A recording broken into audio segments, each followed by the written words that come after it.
Bonjour, everybody. Hi, this is Neshi Lokatz. Welcome to Star Nations Organization's main fan page and to the morning card draw, sharing the discussion, the sharing of the energy for today. And today, by the way, is Saturday. Yay, Saturday, July 21st. And welcome. And before I even get started with anything, I have to say this. It's on the personal side of the stuff. I want to say happy birthday to one of my nieces, Alexis. Happy birthday. She was born on July 7th, the 21st. And it's, if you're a gambler, you know what that means. It's a very auspicious date and number. So happy birthday, Alexis. Hey, Elise and Mary are in the chat, or just joined actually. They're not quite in the chat yet. And so that means also Mary Ann is here watching. Good morning, ladies. Appreciate you being with me.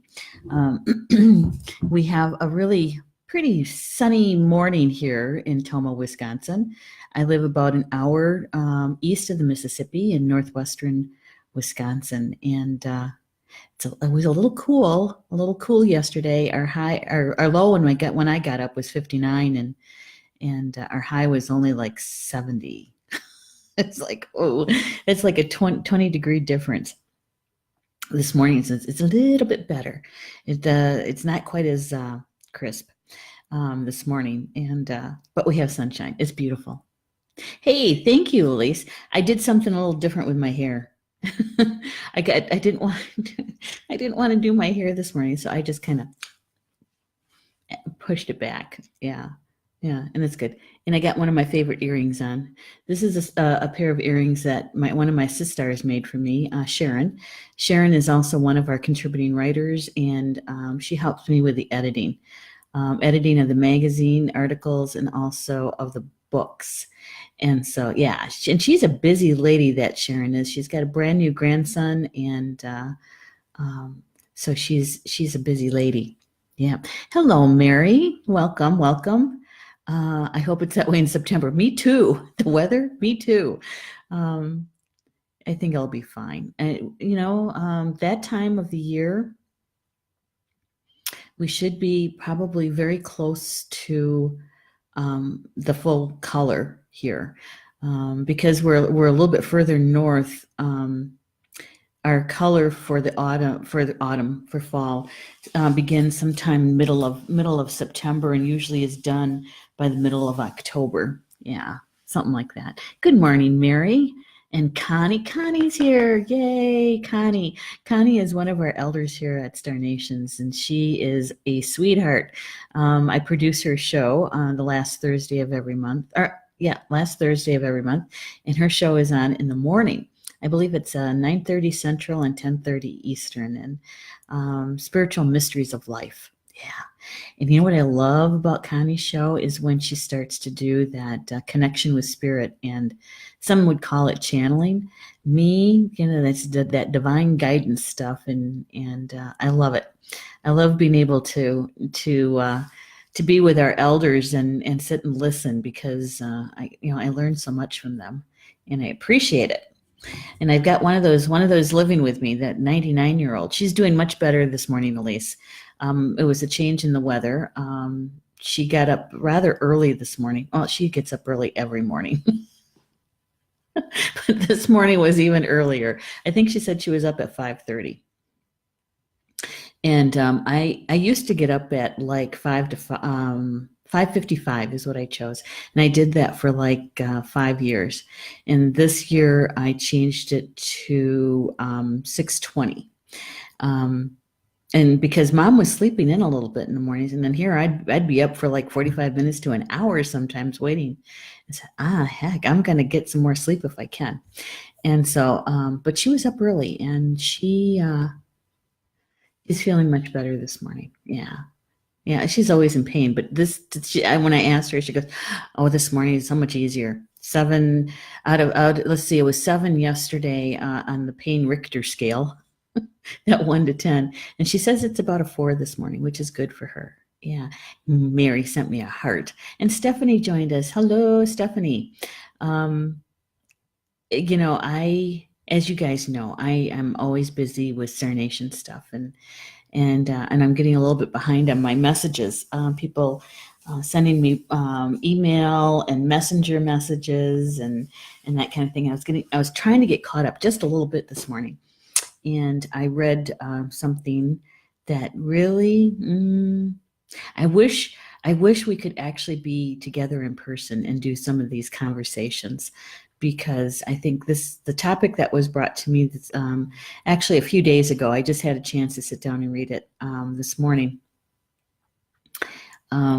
Was from a friend of Stephanie's and her housemate, and he has some really good points in there about a lot of good stuff. I call it the chaos that we're witnessing, and some of us are experiencing in out there in the world. Some are still in the 3D, and you can tell.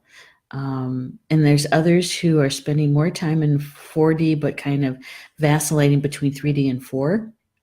And then there's the group that the population that spend more and more of their time in the fourth dimension, Earth, and remembering how to hold that kind of frequency, and you can tell the difference. And that's what he was writing to me about. Yeah. I'm not sure what I'm going to do with that information, but I think that you might see it on a show. Specifically, it's Communications from Home, to have that kind of discussion, because it's kind of a let's call it spicy. It's going to be a good one, though. All right, and thank you for writing that to me, Ceranos. There was something else I was going to share with you this morning before we got to the card draw. Now, what was that?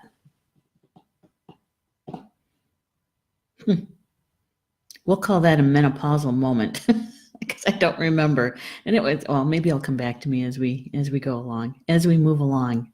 Yeah. So let's see. Scroll.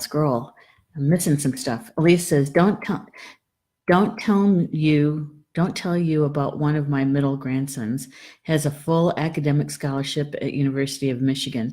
Soon as he finishes his pilot training and year of college, he has been accepted into the astronaut program. Yay! Good for him. Wow, that is quite an accomplishment. Congratulations to your grandson, Elise. Oh my gosh. He's going to get to see the stars up close. Hey, Sister Minnie is in the house. Good morning, Minnie. And there's Rochelle. Hello, Rochelle. Elise is saying, morning, everybody. And Minnie said, just finished packing for GLR and have a few minutes. Yay. Now, GLR, for those people who may not know what that acronym means, or those initials, that's the Great Lakes Retreat. It's an annual retreat held in Olivet College in Olivet, Michigan. And it's held every July. And now I've been there a few times teaching and as a participant. I remember the first time I went. It was like, and it was actually by invitation from Minnie to come and experience it with her. She has been attending GLR more than 25 years, right, Minnie? More than 25. And to experience it. I have to say, the first time I was there, it so reminded me of the essence of it, of a Hogwarts for adults, because it's on a campus, and it's a small college, but the grounds are beautiful. So if you ever get a chance to experience Great Lakes Retreat, you won't be disappointed. You get to live in dorms, and for those of us that went through college and had that dorm experience, which I didn't. I was a non-traditional student. I actually had an actual house to go through my college years in. But you live in the dorms, and you walk across the street to the classrooms, and then you walk down a little bit ways to go to your meals in the cafeteria, and yeah. It's kind of like the collegiate experience in a spiritual way. Minnie hasn't answered yet about how many years she's been going to GLR. This morning, I'm hoping you guys can help me with this because I got actually 2 cards this morning as I was shuffling, asking that question, what is the most important energy for us to know about today for our highest good and highest good of all, and that we can share with others, right? And I got 2 cards this morning. And the first one, I want to make sure I mark my spot here. The first one is Council Fire, and it's about decisions, right? It's about decisions. Look at that artwork on there. Love that. That would make a really great picture to hang on the wall. And the other one is one we just got like 2 days ago. And this is the Power Place. Power Place. It's about earth connection and empowerment. Right? So these 2 cards. These two cards. See if I can do that right. There we go. Came together. Literally came together. When I was shuffling and the cards jumped out of the deck, these 2 came out together. And I had to sit there for a moment and looking at, what could it possibly mean, right? And when I was rereading Jamie's information about Council Fire, because we've had Council Fire at least twice before, early on, like late May or early June or something like that. And with the Council Fire, the Council Fire in the old days with our ancestors here in Turtle Island, what they would do is if there was a decision that needed to be made that affected the entire clan, more than the clan, the entire tribe, the entire nation, they would gather together all of those who had, let's call it influence amongst the people, okay? And those that had influence, normally we would call it leadership roles. It could be, warriors. It was medicine people and holy people. Those are the seers. And so they all had some way of helping the nation as a whole. And so they would all be called together. And the thing is that in the Potawatomi tradition, we didn't, and the word chief is not, how do I want to say this, is not really a good translation to English. The indigenous word doesn't really mean chief. It does mean something about leadership and that they're like the head clansman. And so when the people that were not speaking the indigenous language, usually a missionary of some sort or a governmental person of some sort, when they were trying to translate it into English, of course, they were looking for words that in their language that would be its near equivalent, right? And sometimes when they did that, it was a mistranslation. And this is one of those words. There were indigenous leaders, yes. In the Potawatomi tradition, each clan had a leader, a family leader.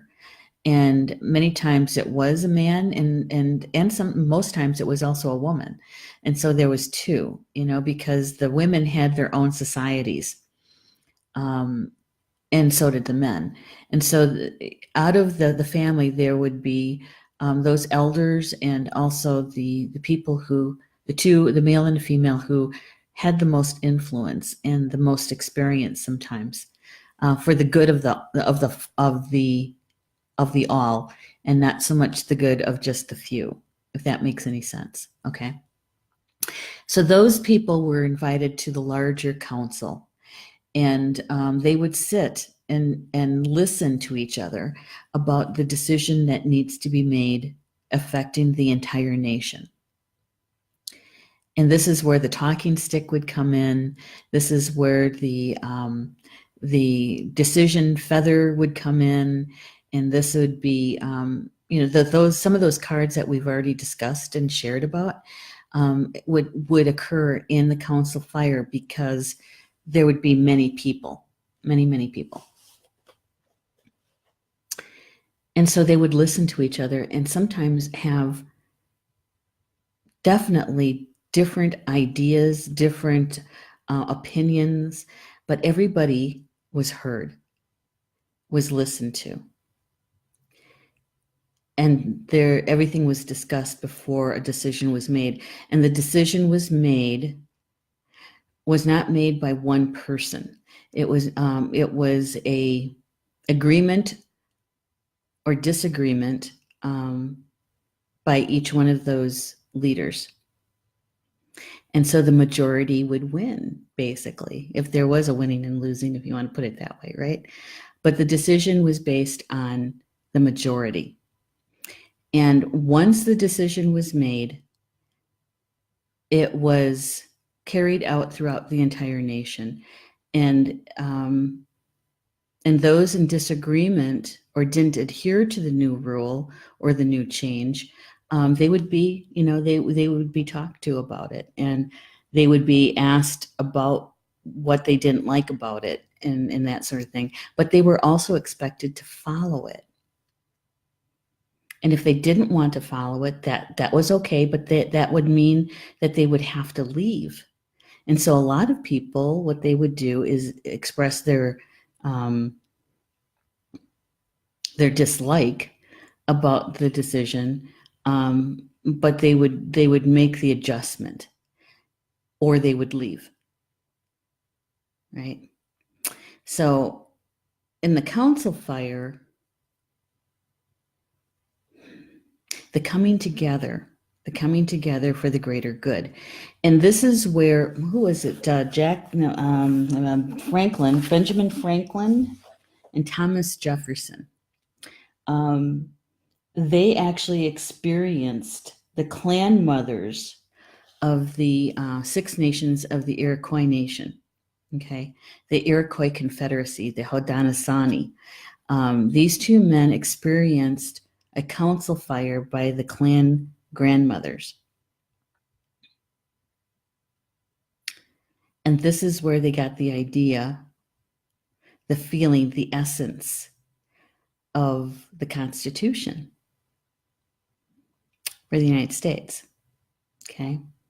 And I had to sit there and, think about that a little bit this morning and what these two cards might mean, because I'm going to share with you a little bit about the power plays too.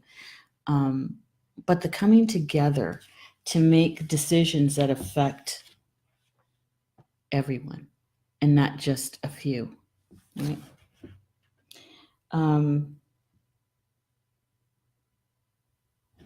Yeah, Jamie Sams writes this, and this is a sentence that kind of jumped out at me. She says, the decision-making process that guides the path of Native Americans is multifaceted.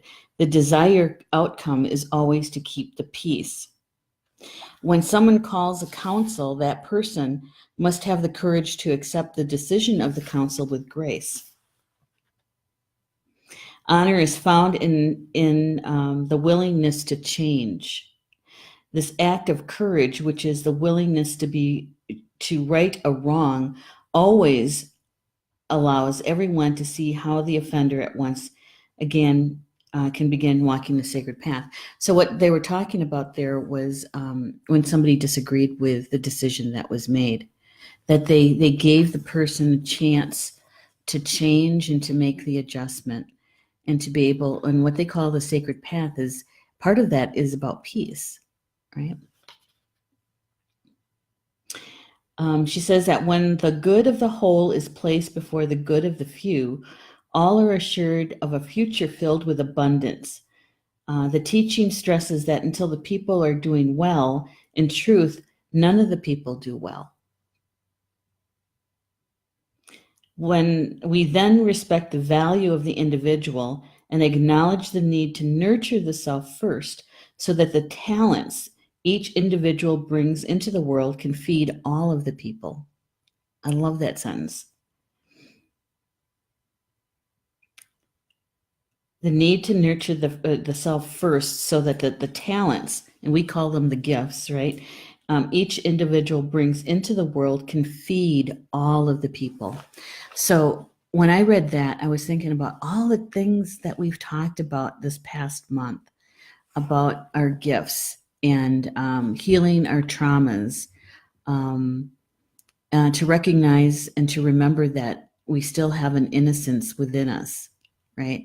That's always there. It may be covered up with debris, but it's there. And when we start doing our healing and removing the debris, the interference, that our gifts come out.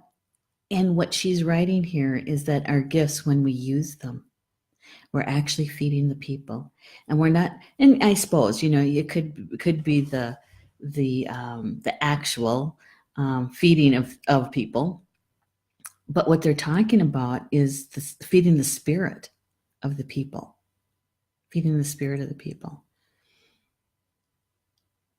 and that resonated with me. It felt like that sentence went right to my heart. She also says that if these guidelines are followed, the children on earth will break the bonds of inequality and dictatorship. Remember, this work, the Sacred Path Cards was published in 1990. And that last sentence certainly could be relevant today in this modern day. Yep. That we can break the bonds of inequality and dictatorship. Wow. I know. Surprising, isn't it? That is, I had to sit with that one for a long while and let that sink in. That this, what we're seeing in the chaos around us, all over the world, not just in the United States, although I think we're the epicenter, that our healing and our use, our applying our gifts, not just practicing, but actually using them, makes a big difference in creating a world of equality and, lack of a better word, democracy. I mean, when the council fire would come together, everybody's voice was heard. It was valued. Those leaders that came together to represent all the people, their point of view was heard. It was called a sacred point of view, that they were all listened to. Even if they disagreed, even if they were polar, they were still listened to. And then the decision was made for all the people, not just a few. I had to sit there and think about that for a bit. That our healing, so that we can use our gifts, makes a huge difference. Huge. And we already knew that, right? We already knew that. But you've heard me, I don't know how many times, is that our healing is for us in the present moment. It is for us in the now, right? But in that healing, we also heal our ancestors, and we heal our descendants, 7 generations back and 7 generations forward. And that in itself is huge.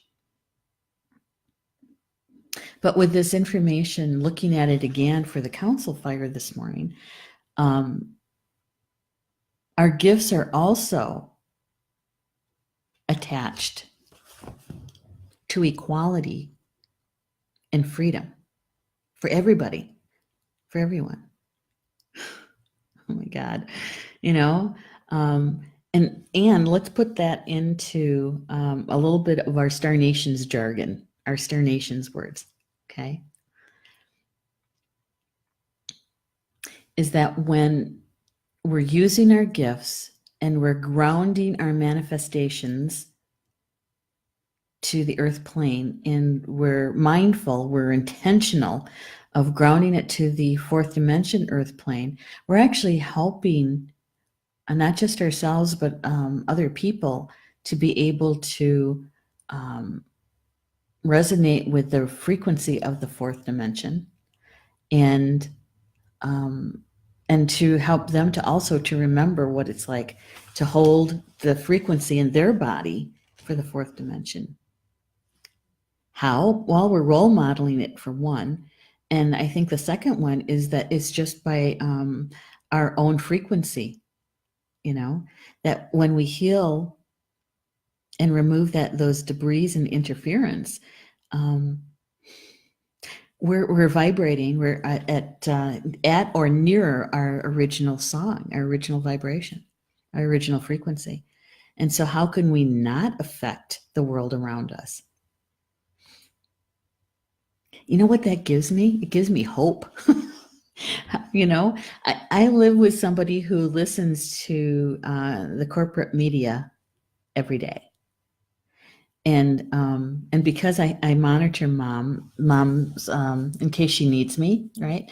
Her monitor is on all the time. And so it's kind of like listening to, for me, it's kind of listening to the radio in the old days, because there's no picture. It's just a voice from the television.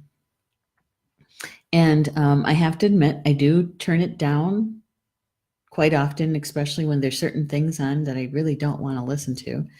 And then when that section or whatever is done, then I'll turn the monitor back up. But yeah, we do affect the whole, and we can shift. We can even shift that, because even today, Mom was going through, what is she going to watch today? And so she knows there's certain shows on like MSNBC that she likes to watch, and CNN, and she was going to catch those. But more importantly, there was a movie on Hallmark she wants to watch, and there's a movie on American Movie Channel that she wants to watch. And so she won't be watching the corporate media news all day today. Oh, and then there's baseball. I forgot that part, when the game comes on. So, it's those incremental, even those little steps add up. They add up. And I love it. I want to tell you a little bit about the power plays too. And the poem, here's the poem for Council Fire. And you guys know how much I like Jamie Sams as a poet. She writes, "Elders gathered the fire of wisdom light, words, decisions, conclusions, all through the night." Yeah, I like that. And I'm Potawatomi. That's the nation that I'm enrolled with, right? My Misho is Potawatomi. And the Potawatomi were keepers of the fire. And so literally we were keepers of the council fire. And so when we would move, we were semi-nomadic, my ancestors were. So we had a winter home and we had a summer home. And we would travel between the two, right? And so our winter home, of course, was in a little bit warmer climate, not much warmer, but warmer than northern Wisconsin or northern Michigan. And actually it was down near Chicago. And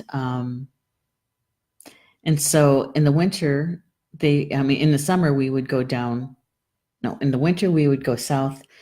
In the wintertime, we're in the southern part near Chicago. In the summer, we'd be up in the colder areas, right?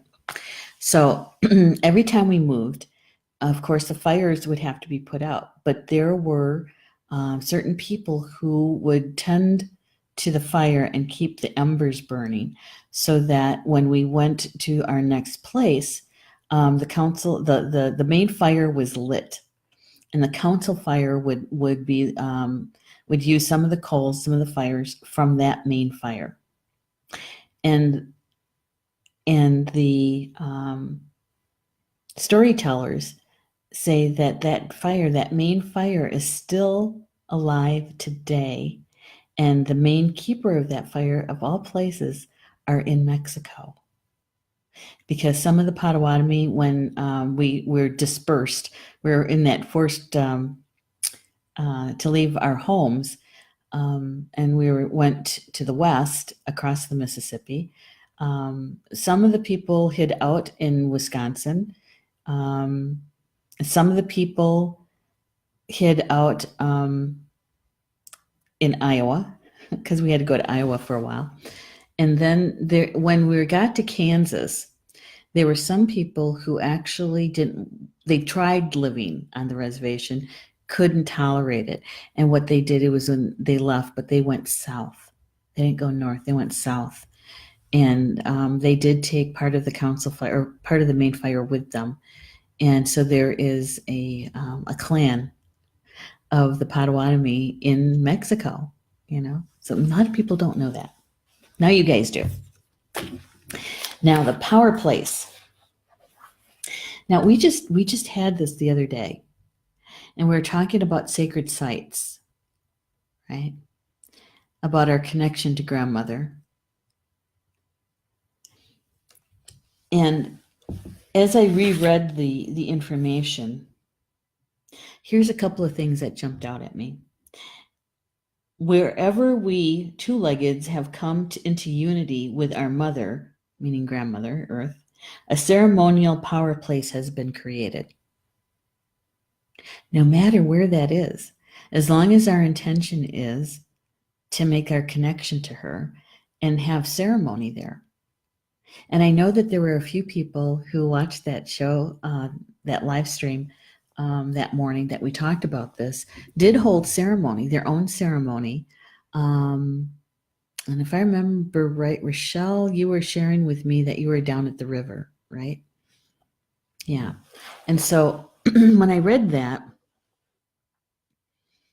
I was also thinking about all the times that we've gathered and we thought it was informal, and we would have impromptu ceremony.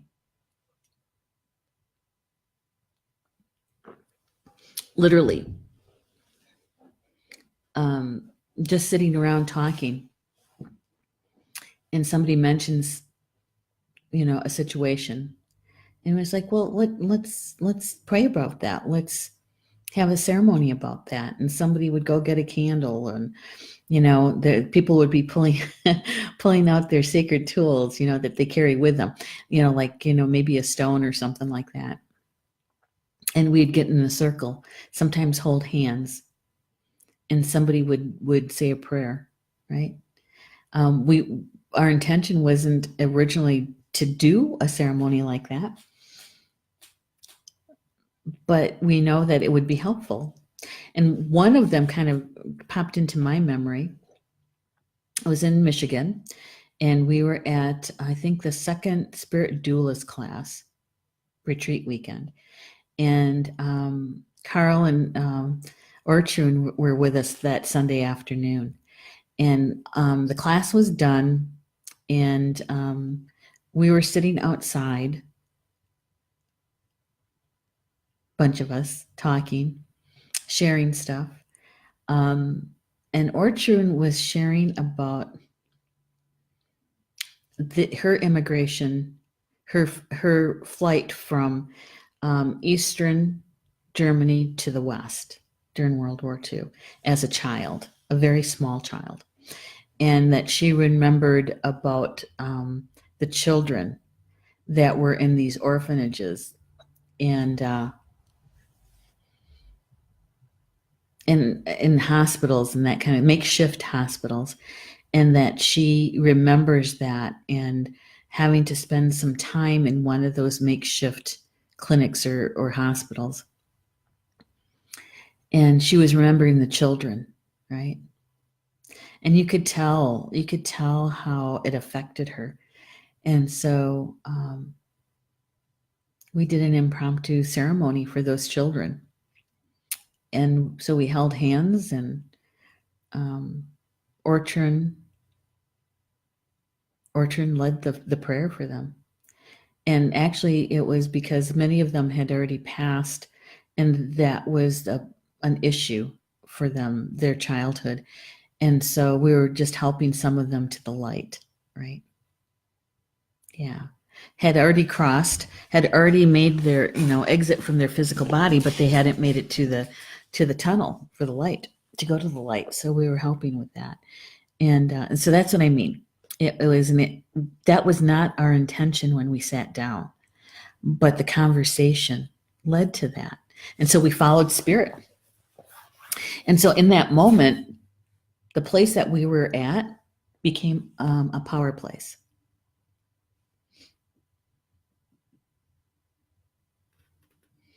And then she says that we can find our individual power place, that it's important to walk the land until we feel a drawing within us to an exact spot. And I read that and I was thinking, that is so, that is true, because I've done that before. But what if we take that into another level of understanding? Is that we're speaking about the physicalness of Grandmother Earth and finding that power place, right? But we're her children. Our bodies are replicated from her. And so where in our body is our power place? We could talk about our chakras, that's for sure. The 7 that most people know about, right? And so where in your 7 do you feel is your power place? Those that are in the live chat, and those who will be, listening and watching the recorded. I believe that this card this morning is really about that spiritual place within us. It's about the empowerment part of this card. That, yes, our connection to Grandmother Earth, because we're here, we're experiencing this life in the physical form, right? So why can't we explore and locate that aspect of us that is the power place within us? And I would probably guess, and I would be pretty good guess, would be many people would be talking about their heart chakra or their high heart, right? But I would imagine that there's some who would have their power place in their solar plexus, or maybe in their sacral, because it's the place of creation, right? Some might even place it in the third eye. Or maybe those who are eloquent speakers might place it in their throat chakra. I don't know. Have you guys ever considered that? Where is your power place within your own body? Because we know that all of our chakras are important to us. We need them all. And there's more than just the 7. But where is that power place for you?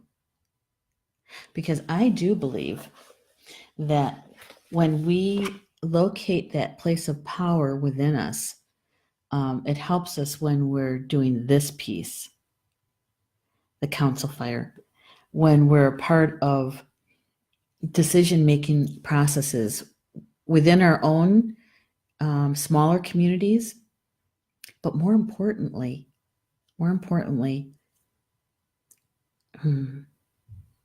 on a larger scale. Whether or not we believe we are effective, our vote is effective for elected officials, I think being active in your local community is important. It is important. And especially when there's decisions being made on a local level, like in my township here. Um, they were going to be doing some road construction. We had just finished this building. And we saw, and this was a couple years ago, and we saw the markers out on the road, that they were going to be doing something. And we were asking our neighbors, and some of them were really angry about it, because the township was going to be doing road construction. They were going to change the ditch line and that sort of thing, right? Because there was some flooding.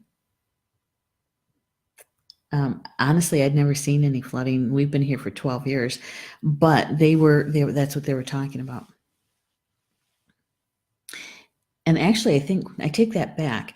Going west, at an intersection like a block up from here, there has been some flooding, and it covers the road.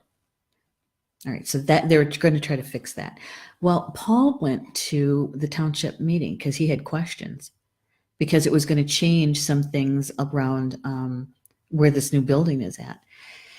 And so he went, he listened, and then he started asking questions to the elected officials there. Because my husband has a background in drafting, and he used to work at an engineering firm years ago, another lifetime ago. So anyway, he has that kind of information and that kind of expertise, that kind of experience.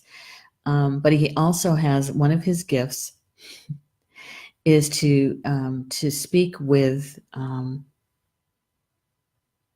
other people and with some authority, right? And so well, it turns out that they didn't have a very good plan. And so he was bringing up all the things that, well, what are you going to do when this happens? Or have you thought about this piece? And at the very end of it all, he came to the realization that they did not think this thing through, and that it was actually going to cause more of, it's going to cost money, but it's going to actually cause more harm to the properties along this stretch. Well, they ended up not doing it. They voted against it. They said they weren't going to go through with it. And so had Paul not shown up to that particular township meeting, it would have been just rubber stamped, and they would have done it, And so this is what I mean about these two cards, is that I think that in our own ways, in our own places, that we can use our place of power that's within our own bodies, and to affect our personal communities, right where we live. Yeah, and it's using your gifts to do that. That makes sense. I got to scroll down here. Let's see. I thought I'm missing a lot. All right. Yeah, Minnie's saying for GLR, it's the third week in July, and she's been going there for 31 years. Holy smokes. And Rochelle's going, oh, yes. Let's see. Is it this one that you saw the raccoon, Rochelle? Yeah, I think it was. I'm not, yeah. Okay, and then Elisa's saying, I see it, Rochelle. There it is, the nose sticking out from the left. Everybody's seen the raccoon this morning. And Julie Hedges is here. Hello, Julie. Good morning. She was on a beach vacation in Florida. Yep. And Elisa said, yes, kindred spirits.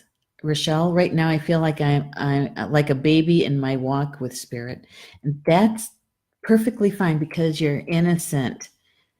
You're remembering your innocence, which is a good thing, Rochelle. Yep. And Elisa's saying, me too, Rochelle. So I wish I could be there for the class. in August, and she's saying yes. Julie's listening by her phone, so she's losing the signal. She's trying to listen. Rochelle is, can you find help with your sister for a few days, Thursday through? Oh, they're trying to figure out how Elise is going to get here in August. Oh my gosh. Okay. Well, I hope you guys can figure it out because it'd be nice to have you both here for that. Okay, they're going to talk about that offline. Mary is saying very relevant. Yes, it is. This information about the inequality and dictatorship, and that we can change that. And yep, Rochelle did her ceremony down by the river. And Julie is saying, oh, I remember that powerful story and what happened next. Yes, Julie, you were on the deck that day too, weren't you, with Orchard and Carl? That was an amazing ceremony we did because you could feel the energy shift. And Mary's saying it's hard to answer that one. So the question about where in our bodies would you place your power place? Where is that? Yeah, and Rochelle is saying yes, between lower heart and upper solar plexus. Okay. Julie's saying that's a great question.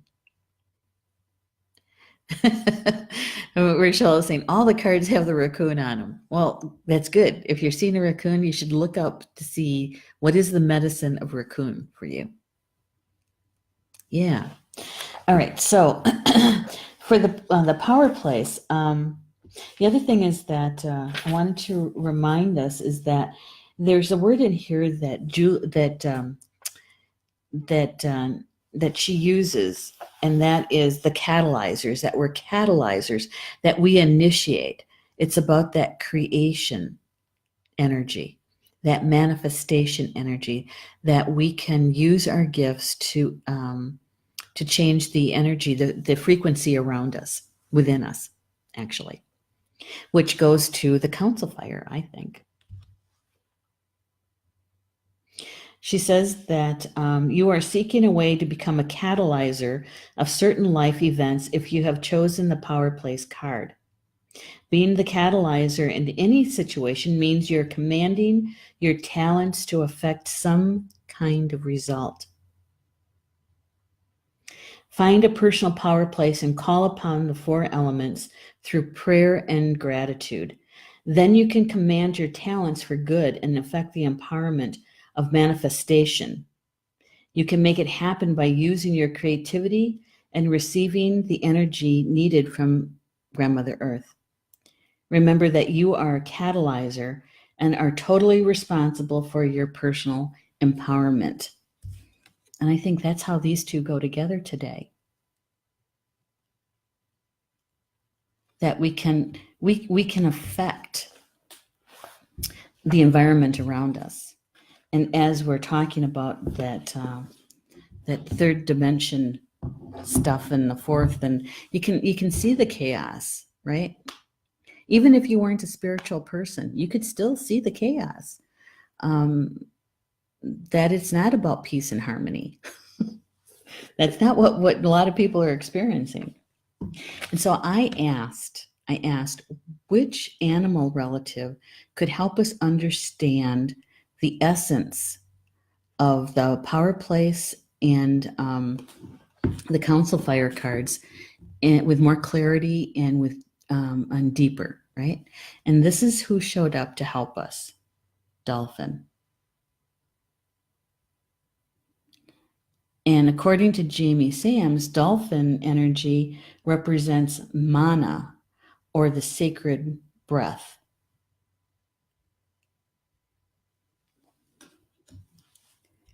She says that Dolphin speaks to us of the breath of life, the only thing that humans cannot go without for more than a few minutes.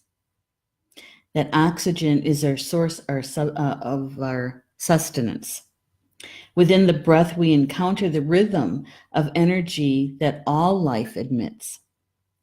In changing the rate or rhythmic texture of our breath, we can tap into any life form or creature, because we're all interconnected and we're all breathing the same manna, the same air. We all received that first breath of life from the Creator. That's why it's called manna. So the dolphin is the keeper of the sacred breath of life and teaches us how to release emotions through the dolphin breath. And that's the one where we take the deep breath in, and as we exhale, we really blow it out, right? That's that hard exhale. That's the dolphin breath. And that sacred air that we breathe is called manna. And manna is a life force. Manna is the life force. It represents every atom and is Great Spirit's essence. Dolphin teaches us how to use this life manna through our breath.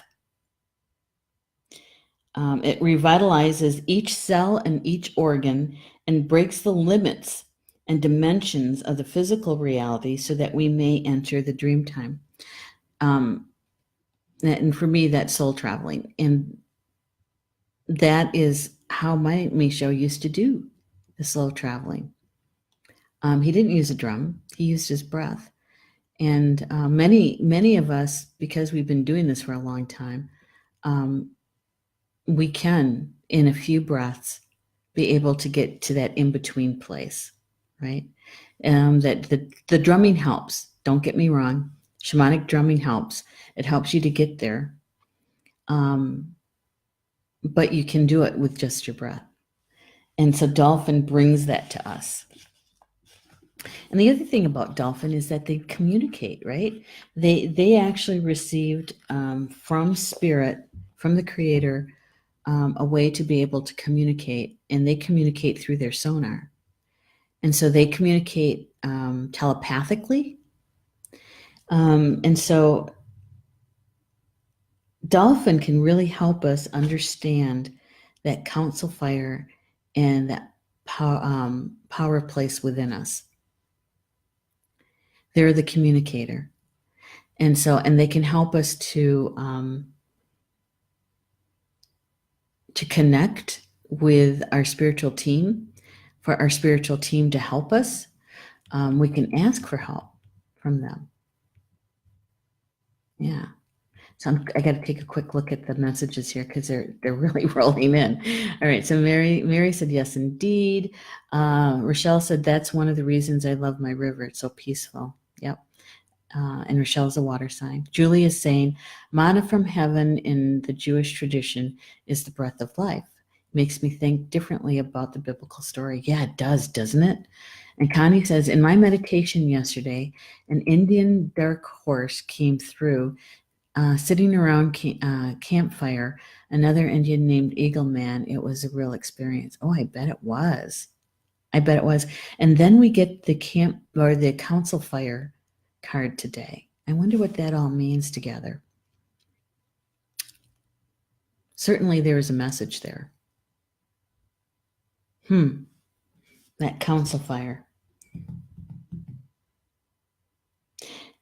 Jamie Sam says that breaking existing barriers and connect to the Dreamtime or Great Star Nation. Know that we are all whole in the eyes of the ever living one. And so, what does that have to do with the council fire and the power place card? You know, I think that one of the things that unites us, because there's many things that do, but in this context, one of the things that unites us is that sacred breath. And that we're all interconnected, and that we all have a way of communicating with each other through spirit.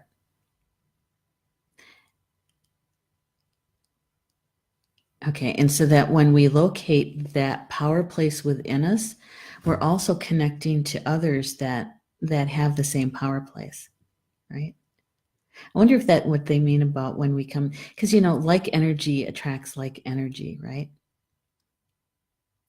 And when we're together, and we have one voice, we certainly can make some changes, I think that's what that means. It's a very, in combination, these three cards today, really feels to me like we're discussing something on a global level. That when we use our gifts, when we heal enough, that our gifts are at our fingertips, literally. That when we use them, we can affect some change. Yeah. I think it also, as light workers, to help others to be able to identify their gifts, do enough healing, helping them with their healing work, their self-healing, their inner having their inner child come out and play more often, pulling that all together and being of service, right, to our communities, helping each other to remember how to hold the frequency of the fourth dimension. And when we do that, at some point, there's a tipping point. That 100th monkey thing that I talked about yesterday, that there is a way to be able to shift what's going on in the chaos out there in a way that is peaceful, prayerful. Reminds me of Standing Rock, in peace and in prayer. In peace and in prayer. Yeah. With that, please, whatever you heard today, please take what resonated with you, what felt good to you. Grab onto that one, to those things. And whatever didn't, that's okay. Let the rest of it go. Maybe you're a messenger, or maybe we're just planting seeds. Who knows? We'll see how that unfolds.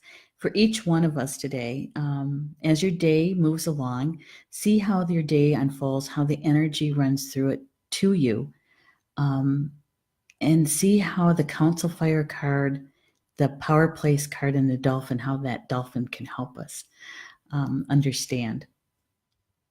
Yeah. And it's enjoy your Saturday. That's what my wish for you. It's a good Saturday. It's a weekend. And with that, I will be back tomorrow with tomorrow's card draw, and we'll see you guys tomorrow. Bama Mina. That's Potawatomi for until we see each other again. Have a good day, everybody.